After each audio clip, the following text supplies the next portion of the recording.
ఒకసారి వాక్యంలోకి వెళ్దాం. 2వ దినవృత్తాంతాల గ్రంథము 26వ అధ్యాయము 5వ వచనం. దేవుని ప్రత్యక్షత విషయమునందు తెలివి కలిగిన జకర్యా దినములలో అతడు దేవుణ్ణి ఆశ్రయించను. అతడు యెహోవాను ఆశ్రయించినంత కాలము దేవుడు అతన్ని వర్ధిల్ల చేసెను. హల్లెలూయా. హల్లెలూయా. అక్కడ ఒక మాట రాయబడింది, అదేంటంటే అతడు యెహోవాను ఆశ్రయించినంత కాలము దేవుడు అతన్ని వర్ధిల్ల చేసెను. ఏం చేశాడంట? వర్ధిల్ల చేసినాడు. చాలా మందికి కోరిక ఉంటుంది, మా కుటుంబ విషయంలో కానీ, వాళ్ళ పిల్లల విషయంలో కానీ, వాళ్ళకున్న ఉద్యోగ విషయంలో కావచ్చు, పని విషయంలో కావచ్చు, రకరకాల విషయంలో వాళ్ళు ఏమనుకుంటారు, ఈరోజు ఉన్న స్థితి కంటే అభివృద్ధి చెందుతూ పోవాలా అని అనుకుంటారు, వర్ధిల్లాలా అనుకుంటారు. మా పరిస్థితి ముందున్నలాగానే ఉండుకోకుండా వర్ధిల్లాలా, మేము అభివృద్ధి చెందాలా అని చాలామందికి ఉంటుంది. ఆర్థిక విషయంలో కావచ్చు, కుటుంబ విషయంలో కావచ్చు, పిల్లల విషయంలో కావచ్చు, చేస్తున్న పనుల విషయంలో కావచ్చు, అన్ని విషయంలో కావచ్చు, ఎవరైనా కోరుకుంటుంది అభివృద్ధి. అయితే ఈ అభివృద్ధి చెందడానికి, ఈ వర్ధిల్లడానికి అందరూ రకరకాల మార్గాలను వెతుకుతూ ఉంటారు. ఎలా ఏం చేస్తే మనము వర్ధిల్లుతాము, అభివృద్ధి చెందుతాము, గొప్ప స్థాయికి వెళ్తామని చెప్పేసి రకరకాలుగా వెళ్తూ ఉంటారు, రకరకాలుగా మార్గాలను వెతుకుతూ ఉంటారు, రకరకాల పనులు చేస్తుంటారు, రకరకాల అన్వేషణలో ఉంటారు. అయితే చాలామంది ఎన్ని ప్రయత్నాలు చేసినా, ఎలాంటి మార్గంలోకి వెళ్ళినా చాలామంది వర్ధిల్లరు. వాళ్ళు అనుకుంటారు ఈ మార్గంలో చేస్తే, లేకపోతే ఇది చేస్తే అభివృద్ధి వస్తుందేమో, వర్ధిల్లతేమేమో, కుటుంబం విషయంలో కావచ్చు, ఆర్థిక విషయంలో కావచ్చు, పిల్లల విషయంలో కావచ్చు, ఇలా చేస్తే మేము అభివృద్ధి చెందుతాము, మా స్థాయి పెరుగుతుంది అని చాలామంది చాలా రకరకాలు చేస్తుంటారు. కానీ చివరిగా చూస్తే, దాని ఫలితం చూస్తే వాళ్ళు ఊహించినంత అభివృద్ధి రాకపోవచ్చు, వాళ్ళు కోరుకున్నంత ఆ అభివృద్ధి, ఆ స్థాయి వాళ్ళకి రాకపోవచ్చు. వాళ్ళు ఒక ఎక్స్పెక్టేషన్ పెట్టుకుని ఉంటే అక్కడ జరిగేది వేరొక విధంగా ఉండవచ్చు. అయితే ఎవరికి ఈ అభివృద్ధి వస్తుంది? ఎవరికి వారు ఊహించినంత అభివృద్ధి కాదు, ఊహించిన దానికంటే అత్యధికంగా ఎవరికి వస్తుంది అనేది ఈరోజు దేవుడు మనందరితో మాట్లాడుతున్నాడు. దేవుడు మాట్లాడుతున్న అంశం ఏంటంటే, నీవు అభివృద్ధి చెందాలంటే ఏం చేయాలా, నువ్వు వర్ధిల్లాలంటే ఏం చేయాలా, లేకపోతే నీవు ఎప్పుడు వర్ధిల్లుతావు, నువ్వు ఎప్పుడు అభివృద్ధి చెందుతావు, నీ కుటుంబము, నీ పిల్లలు, నీ ఉద్యోగము, నీ పని ఎప్పుడు వర్ధిల్లుతుంది అనే దాని గురించి దేవుడు ఈరోజు మాట్లాడుతున్నాడు. ఇక్కడ దేవుడు ఏం చెప్తున్నాడు, మనం చదివినాము 26లో ఒక అతను ఉన్నాడు, ఆయన పేరు ఉజ్జియా. ఎవరు? ఉజ్జియా అనే రాజు. ఏ రాజు అంటే యేసుక్రీస్తుని నమ్ముకున్న ఆ ఇజ్రాయేల్ని పరిపాలిస్తున్న ఒక రాజు. ఎవరు? ఈ ఉజ్జియా. ఈ ఉజ్జియా వర్ధిల్లాడంట. ఎలా వర్ధిల్లాడంటే అక్కడ 26:15లో ఉంటుంది, 15లో లాస్ట్లో ఉంటుంది. అక్కడ చూడండి, అతడు స్థిరపడు వరకు అతనికి ఆశ్చర్యకరమైన సహాయము కలిగిన గనుక అతని కీర్తి దూరముగా వ్యాపించింది. అంటే అక్కడ రాయబడింది, అతడు ఏ విధంగా వర్ధిల్లాడంటే ఆ వర్ధిల్లడం, ఆ అభివృద్ధి చెందడం ఏమైందంట, స్థిరంగా నిలిచిందంట. ఎలా ఉందంట, మధ్యలో పడిపోలేదు, మధ్యలో ముందు కొంచెం వెళ్ళి మళ్ళీ కిందకి ఇట్లా వెళ్ళలేదు, ఎక్కడోకుండా స్థిరంగా అతని అభివృద్ధి స్థిరపడుతూనే పోయిందంట. మనకు అర్థమయ్యే భాషలో చెప్పాలంటే, సపోజు ఈరోజు ఒక 10,000 సంపాదించినాడు అనుకుందాం ఉజ్జియా, వచ్చే నెల 20,000, ఆ నెల 30,000, ఇట్లా స్థిరంగా పెరుగుతూ పోతున్నది తప్ప ఈరోజు 10,000 వచ్చింది, వచ్చే నెల మళ్ళీ 5,000 తగ్గిపోయినాడు, మళ్ళీ 15,000 వచ్చింది, మళ్ళీ 2,000 పడిపోయినాడు. ఇట్లా హెచ్చు తగ్గులు లేవంట. ఎట్లా? స్థిరంగా అతడు స్థిరపడు వరకు అతడు అభివృద్ధి స్థిరంగా ఉంటుందంట. ఎందుకుంది? అతడు అలా అభివృద్ధి స్థిరంగా ఉండేటట్లు ఆశ్చర్యకరమైన సహాయం కలిగింది. ఏం కలిగింది? సహాయం. ఆశ్చర్యకరంగా అతను చేసే అన్ని విషయంలో సహాయం ఆశ్చర్యకరంగా వచ్చిందంట. మామూలు సహాయం కాదు, ఊహించలేదంటే ఇలా సహాయం వస్తుందా, ఇలా సహాయం దొరుకుతుందా అని అతనికే ఆశ్చర్యపోయేంతగా, అతడే ఆశ్చర్యపోయేంతగా, ఈ సమయంలో ఇలాంటి సహాయం నేను వస్తుందని ఊహించలేదే అని అతనే అనుకునేంతగా, అతనే ఆశ్చర్యపడిపోయేంతగా ఆశ్చర్యకరమైన సహాయం దొరికిందంట. ఆశ్చర్యకరమైన సహాయం దొరికి అతను స్థిరపడు వరకు అభివృద్ధి వర్ధిల్లాడంట. అలా అభివృద్ధి చెందడం వల్ల అతని కీర్తి ఎక్కడ వ్యాపించిందంట? గుంటూరు నుంచి మహాలకు, గుంటూరు నుంచి కొనమెట్టపల్లికు, గుంటూరు నుంచి రామారావులకి, గుంటూరు నుంచి కలకడకు కాదంట, గుంటూరు నుంచి ఆ పక్క అమరావతికి, గుంటూరు నుంచి ఈ పక్క హైదరాబాద్కి, గుంటూరు నుంచి ఈ పక్క ముంబైకి, గుంటూరు నుంచి ఈ పక్క ఢిల్లీకి, అంత దూరంగా వ్యాపించిందంట కీర్తి. ఈ కలకడ మహాలు ఏంటి?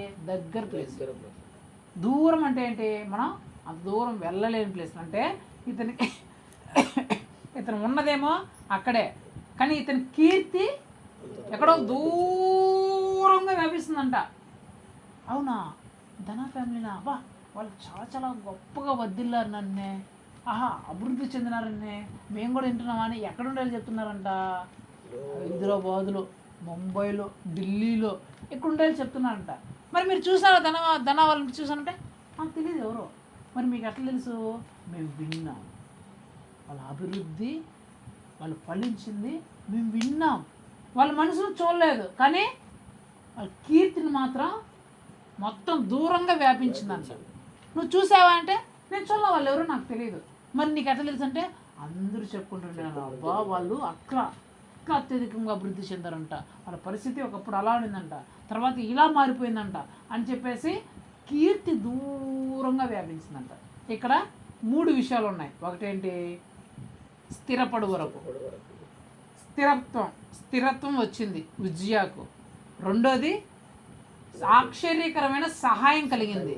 మూడోది కీర్తి ఘనత పేరు దూరంగా వ్యాపించింది, ఎవ్వరూ ఊహించలేనంతగా దూరంగా వ్యాపించింది. ఈ మూడింటికి కారణం గొప్పగా వర్ధిల్లడానికి, స్థిరపడడానికి, ఆశ్చర్యకరమైన సహాయం కలగడానికి, అతని కీర్తి దూరంగా వ్యాపించడానికి, వీటన్నిటికీ కారణం ఒక్కటే. ఏంటి ఆ కారణం? దేవుని సహాయం. అక్కడ రాయబడింది మెయిన్ టెక్స్ట్లో 26 చదివినాం కదా, 26:5లో దేవుని ప్రత్యక్షత విషయమందు లాస్ట్ లైన్ చదవండి సార్. లాస్ట్ లైన్, యెహోవాను ఆశ్రయించినంత కాలము హల్లెలూయా, దేవుడు అతన్ని వర్ధిల్ల చేసెను. దానికి అన్నిటికి కారణం ఏంటి? అతడు యెహోవాను ఆశ్రయించాడు. ఎప్పుడైతే ఈ ఉజ్జియా యేసుక్రీస్తును ఆశ్రయించాడో, యేసుక్రీస్తే తనకు సహాయమని, యేసుక్రీస్తే తనను ఆదుకునే దేవుడని ఎప్పుడని ఈ ఉజ్జియా తెలుసుకొని యేసుక్రీస్తును ఆశ్రయించాడో అప్పుడు ఈ 3 విషయాలు జరిగాయి. ఏంటి జరిగింది? స్థిరత్వం వచ్చింది. అప్పటి వరకు స్థిరత్వం లేదేమో, ఆటుపోట్లేమో, ఒకటి ఉంటే ఒకటి లేదు, ఇది వచ్చింది అనుకునే లోపల ఇంకోటి, అది వచ్చింది అనుకునే లోపల ఇంకొకటి. అంటే స్థిరత్వం లేకుండా ఆటుపోటులతో బ్రతుకుతున్న ఉజ్జియా ఎప్పుడైతే యేసుక్రీస్తుని ఆశ్రయించాడో అప్పుడు తన కుటుంబంలో, తను చేస్తున్న పనిలో, తన బిడ్డల విషయంలో, తన పిల్లల విషయంలో, అన్ని విషయంలో ఒక స్థిరత్వం వచ్చింది. రెండోదిగా ఆశ్చర్యకరమైన సహాయం దొరికింది. అసలు ఆ పరిస్థితిలో మామూలు సహాయం కాదు, మామూలు సహాయానికి ఆశ్చర్యకరమైన సహాయానికి తోడు ఏంటంటే తేడా ఏంటంటే మీకు అర్థమయ్యే భాషలో చెప్తా. సపోజ్ ఇప్పుడు నాకే ఒక 1000 రూపాయలు అవసరం ఉంది. రమ్మా, వదనాలమ్మా, రండి. నాకే 1000 రూపాయలు అవసరం ఉంది, నాకు 1000 రూపాయలు కావాలా. నేను ఇప్పుడు ధన మామ దగ్గరికి వచ్చినాను. మామ నాకు 1000 రూపాయలు కావాలి మామ, ఇట్లా హాస్పిటల్కి వచ్చినాను, అర్జెంటుగా ఉంది మామ అని చెప్పినాను. అప్పుడు మామ వండుకొని, అవునా ప్రవీణ్ నా దగ్గర ఉండు ఇస్తానని చెప్పేసి తెచ్చి ఇంట్లో నుంచి తెచ్చి ఇచ్చినాడు. దీన్ని ఆశ్చర్యకరమైన సహాయం అంటారా? ఇదేంటి? మామూలు సహాయం. ఆశ్చర్యకరమైన సహాయం అంటే ఏంటంటే, నాకు 1000 రూపాయలు అవసరం, ధన మామ దగ్గరికి వచ్చిన దొరకల, ఊరు అందరిని వెతికినా దొరకలా, ఎక్కడెక్కడో తిరిగినా వెతికినా, టైం అయిపోతుంది అక్కడ కట్టాలా, ఏం చేయాలో తెలియని పరిస్థితి, దిక్కు తోచిన పరిస్థితుల్లో నేను కూర్చోని హాస్పిటల్ దగ్గర వచ్చేపోయిన, అయ్యా డబ్బులు ఉంటే అయ్యా మన ఇంటి దగ్గర పోయి తెచ్చేస్తానయ్యా ఏదో ఒకటి చేయండి అంటే ఎవరు మా దగ్గర లేదు అసలు నువ్వెవరు అది చెప్తున్న వాళ్ళు ఉన్నారు, తెలిసిన వాళ్ళు అడుగుతున్నా మా దగ్గర లేదు అని అంటున్నాం. డాక్టర్ ఏమో ఇంకా టైం అయిపోతుంది నేను పోవాలా నాకు వేరే పని ఉంది అని చెప్తున్నాడు. ఇంకా నేను కూడా ఏం చేసే పరిస్థితులు లేక ఏంటో నా పరిస్థితి ఎట్లా అయిపోయింది, ఇప్పుడు ఏం చేయాలో ఏమో నాకేం అర్థం కాలేదే అనే దిగాలుగా కూర్చున్న సమయంలో ఒక వ్యక్తి వచ్చాడు. ఎవరో తెలియని పర్సన్ అనుకో, అసలు మనకు తెలియని అతనికి నా గురించి తెలియదు. అతని ముఖాన్ని నేను ఎప్పుడు చూడాల, నా ముఖాన్ని అతను ఎప్పుడు చూడాల. అతను ఆ దారిలో పోతూ ఉన్నాడు. ఆ దారిలో పోతుంటే నేను కనిపించిన అక్కడ దిగాలు కూర్చోన్నా. ఏం బాబు ఇట్లా కూర్చోన్నా అని అడిగాడు. ఇట్లా హాస్పిటల్కి వచ్చాను, నా దగ్గర డబ్బులు లేదు, డబ్బులు కట్టాలి 1000 రూపాయలు, డాక్టర్ గారు వెళ్ళిపోతున్నారు అని చెప్పాను.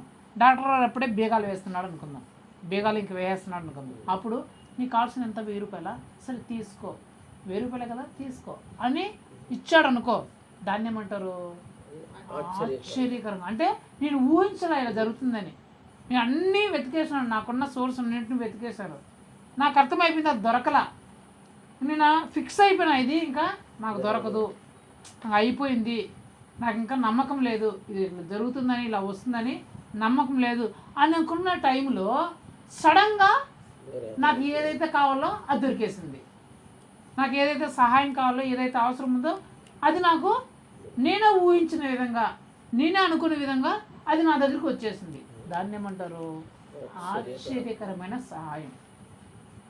ఎందుకు కలిగింది ఈ ఉజ్జియాకి?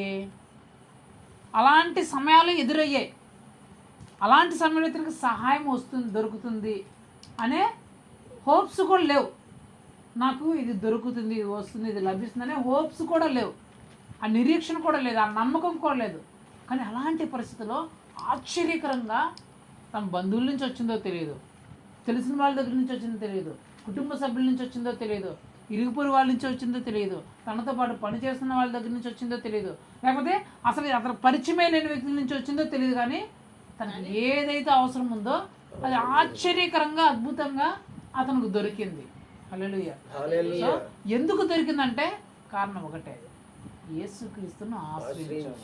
ఎప్పుడైతే యేసుక్రీస్తును ఆశ్రయించాడో మొట్టమొదటిగా ఒడితిడుకులు ఉన్న అతని జీవితంలో, అతని కుటుంబంలో స్థిరత్వం వచ్చింది. రెండోదిగా ఆశ్చర్యకరమైన సహాయం, అతడే ఊహించని పరిస్థితిలో అతనికి ఆశ్చర్యకరంగా దేవుడు సహాయాన్ని రప్పించాడు. మూడోదిగా ఏం చెప్పా, కీర్తి, అతని కీర్తి దూరంగా వ్యాపించింది. అప్పటి వరకు అతని పేరు కనీసం ఇరిగింటి పొరిగింటి వాళ్ళు కూడా తెలియదు, లేకపోతే ఇరిగింటి పొరిగింటి వాళ్ళు తెలిసిన పక్క వీధులకు తెలియదు. ఏమో నీ పేరు ప్రవీణ్ అంటే, ప్రవీణా మాకు తెలియదు, ఈ వీధిలో అలాంటి పేరు కలవాళ్ళు ఎవరు లేరే అనే స్థాయి అంతవరకు. కానీ ఎప్పుడైతే యేసుక్రీస్తుని ఆశ్రయించాడో, ఎప్పుడైతే ముఖాన్ని చూడకపోయినా హైదరాబాద్లో ఉండాలి, ముంబైలో ఉండాలి, ఢిల్లీలో, అబ్బా ఆయన అబ్బా అంత గొప్ప, ఎంత గొప్ప స్థాయి, ఆహా ఆయన ఆహా అంటున్నారు కదా. ఇప్పుడు మీకు అర్థమయ్యే భాషలో చెప్తాను. ముఖేష్ అంబానీ మనం ఎప్పుడైనా చూసినామా? కానీ ఆయన గురించి మనం వింటున్నాం కదా, ఆహా గొప్ప ధనవంతుడు, ఆహా ఓహో అంటున్నాం కదా. ఆయన ఏమన్నా మన ఇంటికి వచ్చినాడా? మనం ఏమైనా ఇంటికి వెళ్ళినామా? కానీ అతని కీర్తి, ఆయన కీర్తి దేశ విదేశాలుగా వ్యాపించింది. అంటే యేసుక్రీస్తుని ఎవరైతే ఆశ్రయిస్తారో వారి కీర్తి కూడా అలాగా దేశ విదేశాలు వ్యాపిస్తుంది, సుదూర ప్రాంతాలకు వ్యాపిస్తుంది. అవును వీళ్ళు గొప్పగా ఆశీర్వదించబడ్డారు అని వాళ్ళ కీర్తి మొత్తం వ్యాపిస్తుందంట. అంటే ఈ 3 విషయాల్లో వర్ధిల్లుతారంట ఎవరైతే యేసుక్రీస్తును ఆశ్రయిస్తారో, యేసుక్రీస్తుని నమ్ముతారో వారు ఈ 3 విషయాల్లో గొప్పగా వర్ధిల్లుతారు. ఖచ్చితంగా వారి జీవితంలోకి స్థిరత్వం అనేది వస్తుంది, స్థిరంగా వాళ్ళు ఉంటారు. రెండోదిగా వాళ్ళకి ఆశ్చర్యకరమైన సహాయము వాళ్ళకి అవసరమైన టైంలో ఖచ్చితంగా దొరుకుతుంది. వాళ్ళే ఊహించరు, కానీ అలాంటి సమయంలో ఆశ్చర్యకరంగా దేవుడు వాళ్ళకి సహాయాన్ని పంపిస్తాడు. మూడోదిగా వారి కీర్తి దూరముగా వ్యాపిస్తుంది. దేవుడు ఈ 3 విషయాలు చెప్పాడు కదా. 1 స్థిరత్వం, స్థిరత్వము, 2 ఆశ్చర్యకరమైన సహాయము, 3 కీర్తి దూరంగా వ్యాపించడం చెప్పాడు కదా. దేవుని చిత్తమైతే వచ్చే శుక్రవారము స్థిరత్వం ఎలా ఉంటుంది, ఆశ్చర్యకరమైన సహాయం ఎలాంటి పరిస్థితుల్లో వస్తుంది, తర్వాత కీర్తి దూరంగా ఎలా వ్యాపిస్తుంది, ఆ వ్యాపించిన కీర్తి యొక్క ప్రభావం ఎలా ఉంటుంది అనేది దేవుడి చిత్తమైతే, దేవుడు ప్రేరేపిస్తే వచ్చే వారాలని చూసుకుందాం. ఈరోజైతే నేనేమని చెప్పాలనుకుంటున్నా అంటే, యేసుక్రీస్తుని ఎవరైతే ఆశ్రయిస్తారో వారికి ఈ 3 విషయాల్లో వర్ధిల్లుతారు గొప్పగా. అక్కడ రాయబడింది అదే. అతడు స్థిరపడి క్రమక్రమముగా అభివృద్ధి చెందు వరకు ఆశ్చర్యకరమైన సహాయము అతనికి కలిగేను కనుక అతని కీర్తి దూరముగా వ్యాపించును. ఇక్కడ నేనేం చెప్పాలనుకుంటున్నాను అంటే, అతడు స్థిరపరుడు వరకు, క్రమక్రమముగా స్థిరపరుడు వరకు అంటే ఇతని అభివృద్ధి ఎలా ఉంటుందంట, ఒకేసారి వచ్చి మీద పెరగకుండా క్రమంగా దేవుడు అభివృద్ధి చెందేస్తాడు. ఒకసారికి ఆ అభివృద్ధి ఎలా ఉంటుందంటే ఇంకా ఎవ్వరూ ఊహించలేనంత అభివృద్ధిలోనికి వెళ్ళిపోతాడని చెప్తున్నాడు దేవుడు. అయితే ఇక్కడ రాయబడిన మాట ఏంటంటే, ఈ 3 విషయాల్లో అభివృద్ధి చెందడానికి కారణం ఒక్కటే, యేసుక్రీస్తును ఆశ్రయించడం. మనుషులను ఆశ్రయించాడా? లేదు. డబ్బులను ఆశ్రయించాడా? తమకున్న బలమును ఆశ్రయించాడా? తమకున్న ఉద్యోగాల్ని, తమకున్న పనుల్ని, తమకు తెలిసిన వ్యక్తులను ఆశ్రయించాడా? ఎవరిని ఆశ్రయించాలా? ఎవరిని ఆశ్రయించాడంట? యేసుక్రీస్తును ఆశ్రయించాడు. ఆయన దగ్గర డబ్బులు, ఆయనకు తెలిసిన డబ్బులు ఉండవు, ధనవంతులు ఉండొచ్చు, తనకు బాగా తెలిసిన పలికిబడి ఉన్న వ్యక్తులు ఉండొచ్చు, తనతో పాటు పని చేస్తున్న వాళ్ళు ఉండొచ్చు, తనకంటే మంచి స్థాయిలో ఉండేవాళ్ళు ఉండొచ్చు, గొప్ప నాయకులు ఉండొచ్చు. కానీ ఈ ఉజ్జియా వాళ్ళందరినీ ఆశ్రయించలేదంట. ఎవరిని ఆశ్రయించాడు? యేసుక్రీస్తును ఆశ్రయించాడు. కాబట్టే ఇంత గొప్పగా అభివృద్ధి చెందాడు. కీర్తనలో ఒక మాట ఉంటుంది, అదేంటి, మనుష్యులు నమ్ముకున్నట్టు కంటే యెహోవాను ఆశ్రయించుట మేలు, రాజుల్ని నమ్ముకున్నట్టు కంటే యేసుక్రీస్తును ఆశ్రయించుట గొప్ప మేలు అంట. అంటే ఈ మనుషులు, ఈ రాజులు అంటే అధికారులు, మన భాషలో అప్పుడంటే రాజులు, ఇప్పుడు కాలంలో పరిపాలించే అధికారులు, మనుషుల్ని అధికారుల్ని నమ్ముకోవడం కంటే యేసుక్రీస్తును ఆశ్రయించడం మేలు అంట.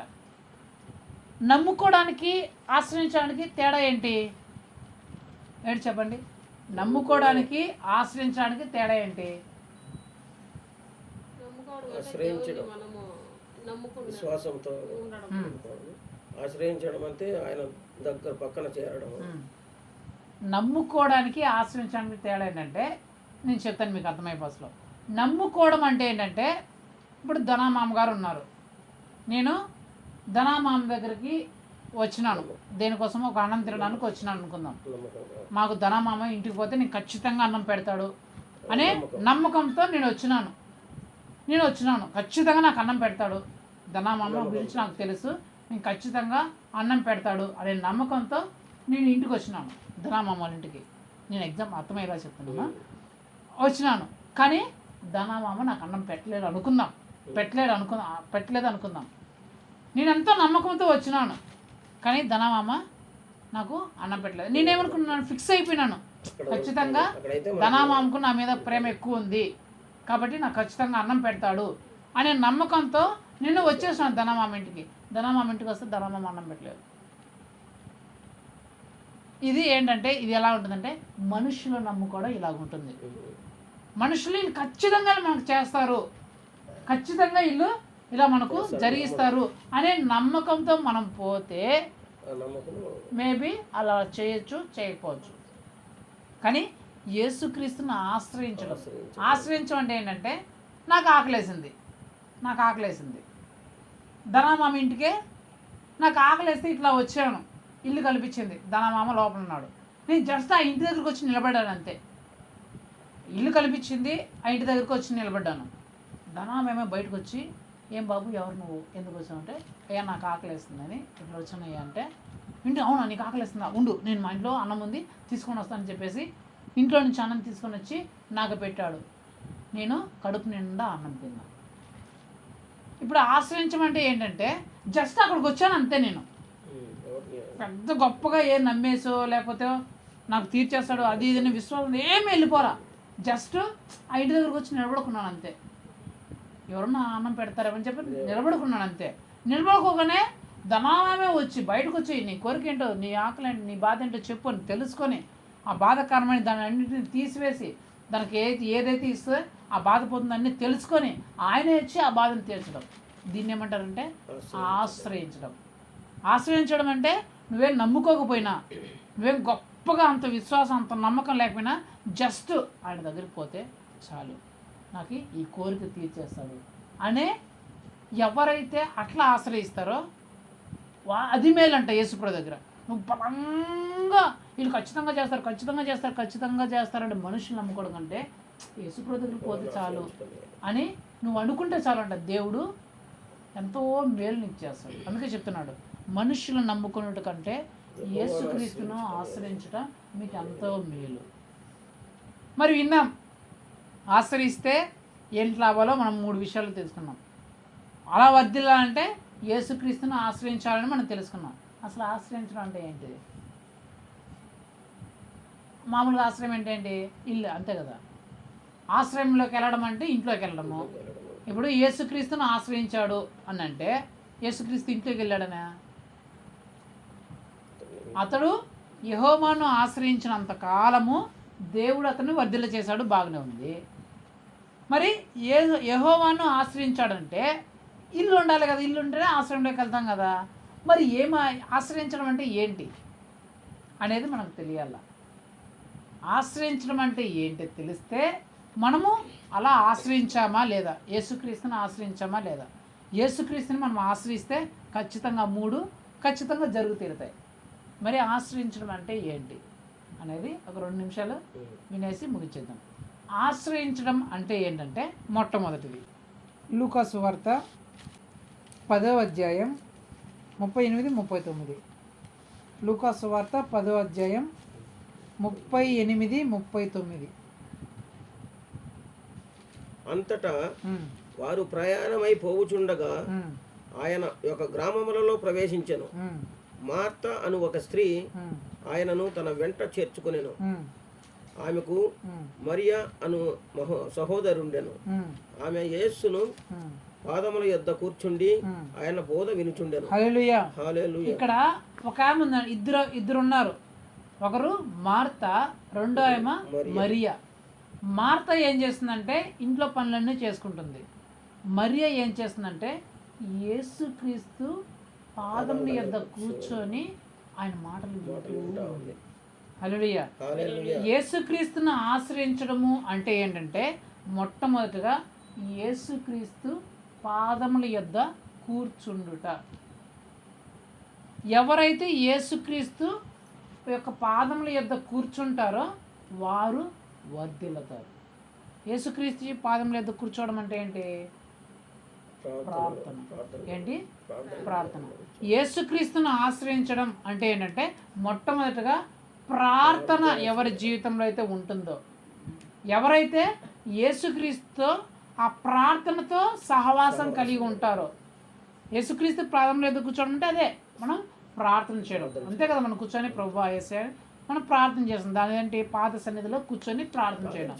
ఎవరి జీవితంలో అయితే ఈ ప్రార్థన అనే దాన్ని ఆశ్రయిస్తారో వీరికి స్థిరత్వం వస్తుంది, ఆశ్చర్యకరంగా సహాయం దొరుకుతుంది, వాళ్ళ కీర్తి దూరంగా వ్యాపిస్తుంది. మొట్టమొదటిగా యేసుక్రీస్తును ఆశ్రయించడం అంటే ప్రార్థన చేయడం. ఏంటి? ప్రార్థన ఎవరైతే చేస్తారో వారు యేసుక్రీస్తును ఆశ్రయించినట్లు. ఏంటి? యేసుక్రీస్తు పాదముల యొద్ద ఆ మరియమ్మ కూర్చునింది, ఆ మరియా కూర్చునింది, మగ్దలేని మరియా కూర్చునింది అంటే ప్రార్థనలో దేవునితో సహవాసం కలిగింది. మరి ఆమె కలిగిన లాభం ఏంటి? ప్రార్థన చేసింది. ఆమె కలిగిన లాభం ఏంటో చూస్తే అక్కడ తర్వాత సంఘటన చూస్తే ఆ మరియా మార్తాకు ఒక సహోదరుడు ఉన్నాడు. అతని పేరు ఏం పేరు? లాజరు. ఏం పేరు? లాజరు. లాజరు చనిపోతాడు కదా, చనిపోతాడు. చనిపోయి సమాధి సమాధి చేయబడతారు, సమాధిలో పెడతారు. ఎన్ని రోజులు ఉంటాడు? 4 రోజులు ఉంటాడు. 4 రోజులు సమాధిలో ఉంటే యేసు ప్రభు వాళ్ళ ఇంటికి వచ్చినప్పుడు ఏం చేస్తాడు? మరియమ్మ పోయి చెప్తుంది, ఇలాగా నా సహోదరు చనిపోయాడయ్యా, ఇప్పటికి 4 రోజులు నువ్వు వచ్చింటే బాగయిండు, ఇప్పటికి 4 రోజులు అయింది, సమాధిలో పెట్టి అంటే, మరియా నువ్వెందుకు భయపడుతున్నావు, ఇప్పుడు నేను వచ్చాను కదా, పద సమాధి దగ్గర అని పోయినాడు. అక్కడ పోయి లాజరు బయటికి రా అనగానే చచ్చిపోయి ప్రేత వస్త్రములతో ఉన్న లాజరు బయటకు వచ్చేస్తుంటా జీవం కలిగి. హల్లెలూయా. అంటే నేనేం చెప్పాలనుకుంటున్నా అంటే, ఈమె ఎప్పుడైతే ఈ మరియా ఆ ప్రార్థన ద్వారా యేసుక్రీస్తును ఆశ్రయించిందో ఆమె కలిగిన ప్రతిఫలం ఏంటంటే, చచ్చిపోయినా అనుకున్నా, ఇక లేదు అనుకున్నా, ఇక రాదు అనుకున్నా, ఇక జరగదు అనుకున్నది కూడా సజీవంగా బతికొచ్చేసింది. చచ్చిపోయింది, ఇంకా దాని మీద ఇంకా నమ్మకం లేదు, హోప్స్ లేవు, ఇంకా ఎట్టి పరిస్థితి అది రాదని అందరూ చెప్పేసి అందరికీ తెలిసిపోయింది. కానీ ఎప్పుడైతే మీ యేసు ప్రభు పాదంలో ఎద్ద కూర్చొని ఆయన బోధ వింటూ ఆయన ఆశ్రయించిందో, చచ్చిపోయిందని కూడా దేవుడు తిరిగి రప్పించేసాడంట. ఆశ్చర్యకరంగా సహాయం వచ్చిందా లేదా? ఇప్పుడు లాజరును చూసి ఆ చుట్టుపక్కల ప్రాంతాలందరికీ అబ్బా అవునా అతనా, అక్కడ రాయబడిన మాట ఏంటంటే, అక్కడ చుట్టుపక్కల గ్రామాలందరూ వాళ్ళు వస్తున్నారంట.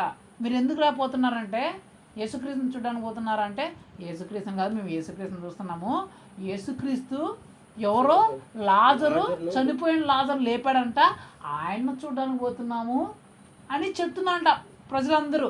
అంటే లాజరు ఎవరో తెలియదు వాళ్ళకి, కానీ అతని కీర్తి దూరంగా వ్యాపించింది. కారణం ఏంటి? ఈ మరియా ప్రార్థన చేయడం వల్ల ఆమె ఆ చచ్చిపోయిన దాన్ని మరలా పొందుకొని అతని కీర్తిని దూరంగా వ్యాపింపజేసేలాగా చేసింది. ఇప్పుడు రెండోది, కీర్తనలు 1వ అధ్యాయం 2-3 వచనాలు చదవండి మళ్ళీ ఒకసారి. యెహోవా ధర్మశాస్త్రమునందు ఆనందించుచు దివారాత్రము దానిని ధ్యానించువాడు ధన్యుడు. హల్లెలూయా. మొట్టమొదటి అక్కడ ఏమంటే, యెహోవా ధర్మశాస్త్రమునందు ఆనందించుచు దివారాత్రములు దాన్ని ధ్యానించువాడు ధన్యుడు. యెహోవా ధర్మశాస్త్రం అంటే ఏది? బైబుల్. ఏది? అక్కడ ఏం చెప్తున్నాడు? ఈ బైబుల్ చదువుట యందు ఎవరైతే ఆనందిస్తారో, ఎవరైతే ఈ బైబుల్ని చదువుతారో వారు ఎవరంట? దేవుణ్ణి ఆశ్రయించున్నారు.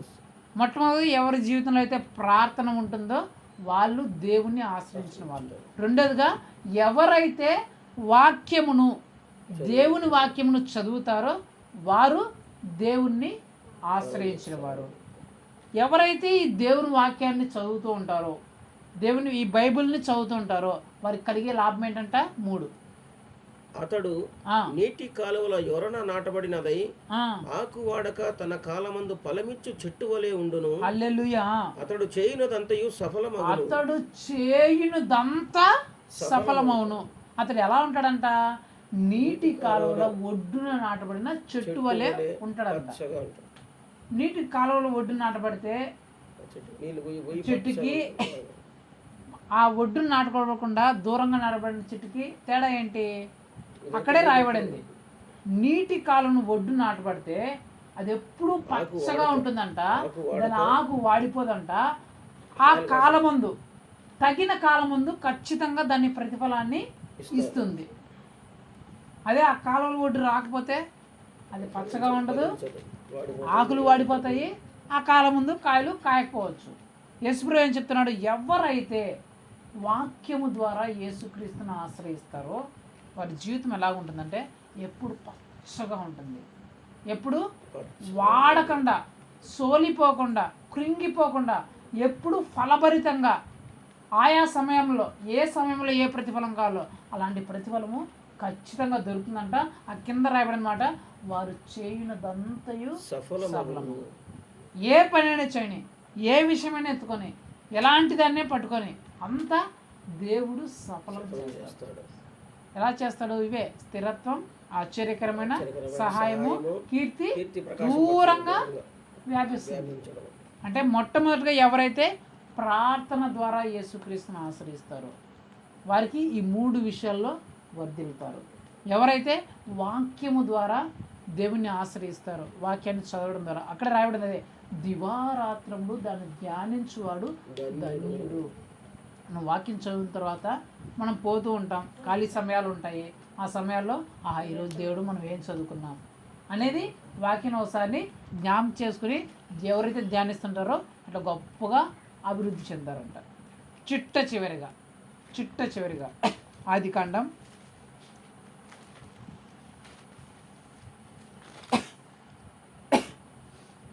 5వ అధ్యాయం 22వ వచనం.